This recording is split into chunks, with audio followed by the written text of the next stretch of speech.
three quick stories I got to get through. So, Benjamin Netanyahu, this, hang on.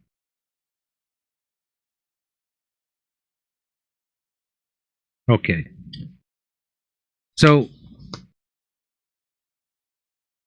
by the way, Benjamin Netanyahu is not his real name. Did you know that? I was going to tell you that. You didn't know that? No, I didn't know that. It's like Minkowski or something? Yeah, it's like a Polish-sounding last name, and the reason why he changed it is because he doesn't want people to know he's really from Europe, and he's not actually from there. Oh, it's also an extremist. He's part of an extremist Zionist family, and his last name means God has given, as in that's our land. So he's actually, imagine your name is like, I don't know, Charlie, Pride of America or some poor shit. That's his name. So now he's saying, a catastrophic mistake occurred yesterday in Rafah, and we are investigating it.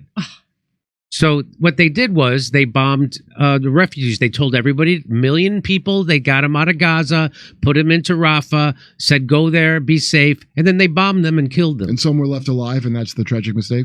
And here's the headlines. Netanyahu acknowledges tragic mistake after Rafah strike kills dozens of Palestinians. Deadly strike on Rafah, tragic mishap. Oh, it's a tragic mishap. It's tragic. The same thing you've been doing all along. Where's the tragedy? What can you do? We got to stop ISIS. You know how ISIS won't grow? Yeah. I mean, Hamas. You know people won't join Hamas after we do this? Because we're stopping it? Because we're stopping it. So this guy says, Israeli airstrike tonight west of Rafah. Netanyahu talks of mistakes. 60 airstrikes since the ICJ rulings. 60. Carpet bombing of residential areas. Dumb bombs used repeatedly. Those are 2,000-pound bombs that kill everybody within a 3-football field area. This is happening because Biden, Sunak, and Starmer are partners with a monster. Yeah. All are guilty. What's Sunak's dad's company's name again? Oh, that's right. He's got a company that's making all the money. Yes, so off of Gaza. Before the Patriot Act even was there, we were already all being spied on using stuff from his company that was Israeli tech. His dad is deeply involved with Mossad and the other. Oh, deeply. Yeah, and that's why, yeah. And by the way, saying that those are residential areas, those aren't residential areas until Israelis move in. Okay. Israeli leader Benjamin Netanyahu on Monday blamed a tragic mistake for displaced civilians getting killed in a tent city in Rafah, a strike that sparked widespread condemnation, even from key allies. So not only is the whole world against Israel now, but their key allies are even. The prime minister addressed his parliament Monday, blah, blah, blah, blah, blah. Okay, right. Despite our utmost efforts not to harm innocent civilians last night, there was a tragic mistake, yeah. Israel had initially called in a counterattack. They called it a counterattack against legitimate targets. That's what they started with. After Hamas, for the first time in months, fired a barrage of rockets Sunday. For the first time in months. The strike eliminated Hamas's chief of staff for the second and larger Palestinian territory, the West Bank, plus another official behind deadly attacks on Israelis. The Israeli defense, this is what the IDF said. However, Gaza's Hamas-run health ministry claimed that more than half of the dead were women and children and elderly people who fled to the area after being displaced by violence elsewhere. The death toll will likely rise, with many left with severe burns, according to those officials. This is a pro-Israel newspaper. The civilian deaths brought a wave of condemnation, even from some of Israel's close allies. The operations must stop, said Macron from France. I call for a full respect for international law and an immediate ceasefire. Italian Defense Minister Guido Crosetto said in a TV interview that such bombings are spreading hatred. What? No, tweets do that. Rooting hatred. And chanting at campuses. That's what spreads hate. Not blowing up kids. So there's France, there's Italy, Qatar, a key mediator between Israel and Hamas in attempts to secure a ceasefire and the release of hostages held by Hamas, said the Rafah strike could complicate talks. The foreign ministry in Egypt, which separately announced the martyrdom of a soldier killed in gunfire in the region Monday, condemned the strikes as a new and blatant violation of rules of humanitarian international law. Jordan's foreign minister called it a war crime. Whoa. The United Nations Middle East envoy said he was deeply troubled by the strikes and called upon Israel to conduct thorough and transparent investigation. The The UN's top court last week demanded Israel immediately halt the Rafah assault, but they're not. The U.S. urged Israel to take more care and protect civilians, but stopped short of calling for a halt of the Rafah incursion. Hey, knock it off, or I'm coming back there. You guys better not celebrate. That would be psychotic. Okay, so now we just talked to the guy from the USS Liberty. Yeah. He said the story has changed further. Now Israel's trying to say, no longer was it a tragic mistake, but there were bombs inside those tents, and that's what killed all those people. Oh, boy, you're always trying to blame Israel. So watch the next story. If you want to, you see the State Department and Kirby try to justify this. Here we go. Over to Steph. All right, here we go. Spooky Spoon. I love you, Jimmy and crew. Thank you, Spooky. Before the 1967 war, Egypt managed Gaza on behalf of the UN. Afterwards, Israel took over. Sparky. The worst Israeli incident was September 11th. Feeling peaky. A la TWA Flight 800. It's French. Sparky 63. I got that one. Hold on. These people literally all still trust authority. That's how much they were never encouraged to be and trust and think for themselves as children. They're obedient little children and scared to step out of line. Hannah, sir. Thank you. Oh, here. Back to Jim. So we showed you this. They now took it out on another refugee camp, and dozens of people are now deceased because Israel won't stop carpet bombing people. The people in Mexico went after the Israeli, what do you call it, a consulate? What is it called? Embassy? Embassy. And here's some of that. Vamos en vivo contigo, Luis Carlos Hernández. Se pusieron duras las cosas por allá entre los manifestantes. Te escuchamos.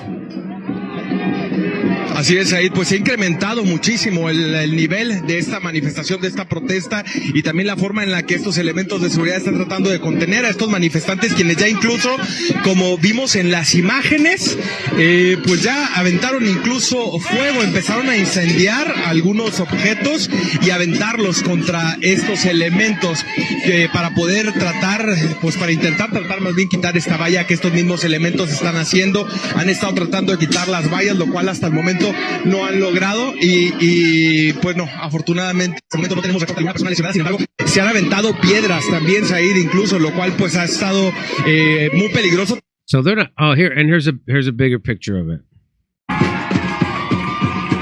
Pro-Palestine, anti-genocide protesters have lit up the Israeli embassy in Mexico. Why are we peaceful? This was in response to the IDF targeting a refugee camp. So, I really don't know what these Israelis think is going to happen. I don't know what the Zionists think is going to happen. But the main thing is Netanyahu is going to do everything to make sure we got to go to war. So that's that right. He doesn't go to jail. That's exactly what this is. They're going to try. I don't understand how the rest of the people in his group work, his coalition, but that's how he works. He's a slippery. So they're gonna get the United States to go to war with Iran and whoever else, and with Hezbollah. This fake ass name. But that's the same. You know, we laughed at like people. I remember black guys were like, "We're the real Hebrews," and they change their name to some goofy. Yeah, that's what Netanyahu did. That's what he did. That's what Netanyahu did, or something. Wow. So now over to Steph, and I'm going to show you what Kirby had to say.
Let's make themselves.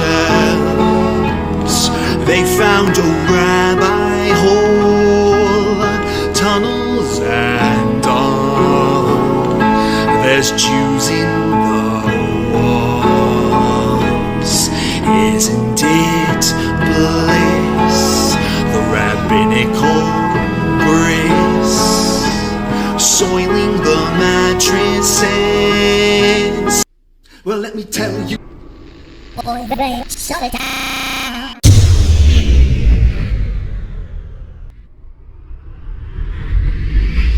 If I were Rabbi Shmuley and diddle diddle diddle digga digga diddle diddle dum, all day long I'd diddle little bums. If I were a Shmuley man, I'd peddle all my dildos, dreidel dildos, selling dildos with my daughter and her mum. If I were a Jewish Shmuley man, I'd be digging with a dildo in my bum. I'd wear a grotesque nose and go grab some goyim right on the nipple with a pinch. A Shabbos lap dance brace for the youngest mensch. At this time, more than any other time, you know, revolution is necessary. It is necessary. Not only based on what has happened with the MOVE organization, you know, the babies that have been murdered, you know, MOVE adults that have been murdered, bombs being dropped on us, but past that to what is happening with all black people, so-called minority people, you know, money poor people. You know, this government, as has been said earlier, has waged war on us. But you know, something about us, particularly here in America, we don't really understand that. You know, we don't really know what war is. You know, for black people, for poor people, that people see as good, that they wasn't forced to do, that they didn't do to try to keep black people appeased, you know, and calm down so that black people wouldn't riot. A prison situation is a crystallized example of that. You can make phone calls in prison. They have movies in prison, but they don't have those things because they just want to be nice to prisoners. They have those things because they know damn well if they don't have, you know, people being able to contact their family, if they don't have, you know, facilities for people to sit there and watch movies, people are going to be frustrated, upset, and they're going to direct that frustration at them prison administrators, and they're going to have riots on their hands. You know, they're going to have people in them prisons turning them prisons out. That's why they have movies.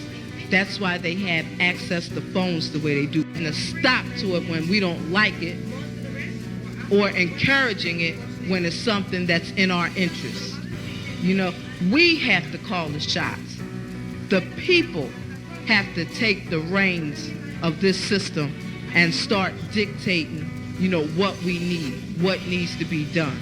And, you know, taking the initiative to do it ourselves. We can't rely on this system. I mean, you know, don't people see what's happening?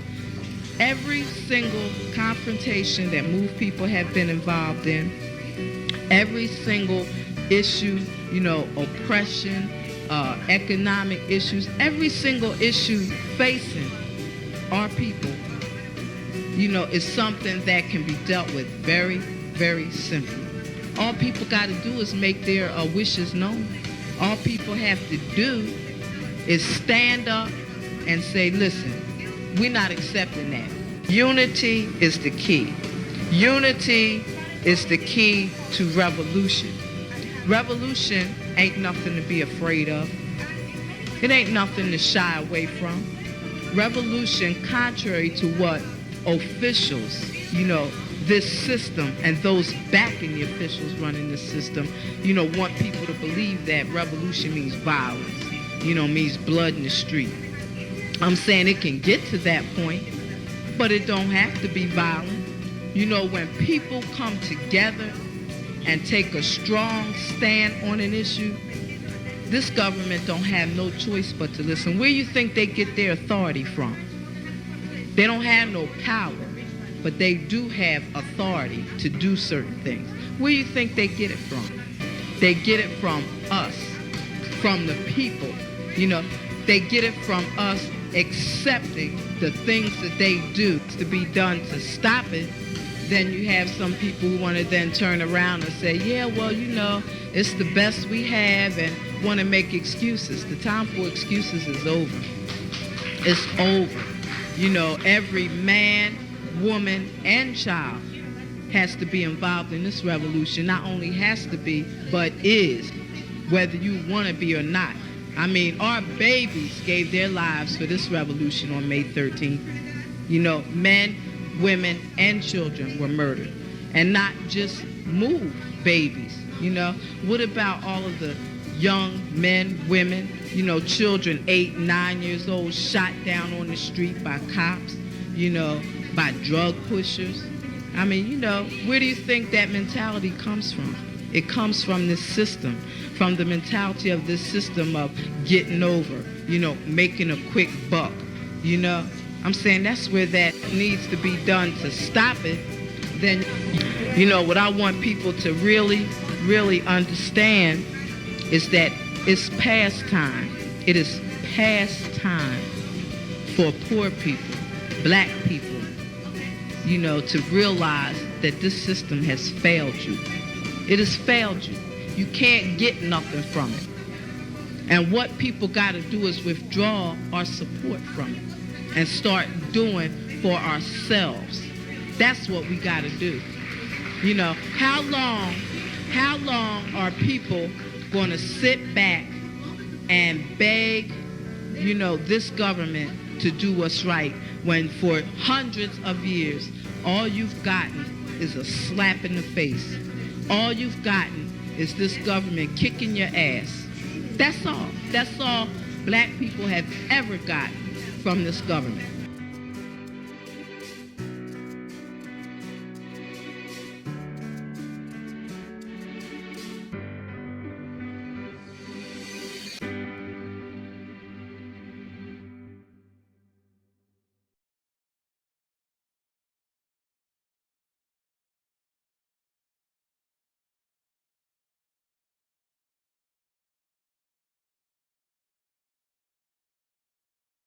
Hey, thanks for checking out our YouTube channel. Subscribe by clicking on that button down there for more AM Joy and the rest of MSNBC. And click on any of the videos right here to watch the latest interviews and highlights. And you can get more videos from MSNBC for free every day with our newsletter. Just visit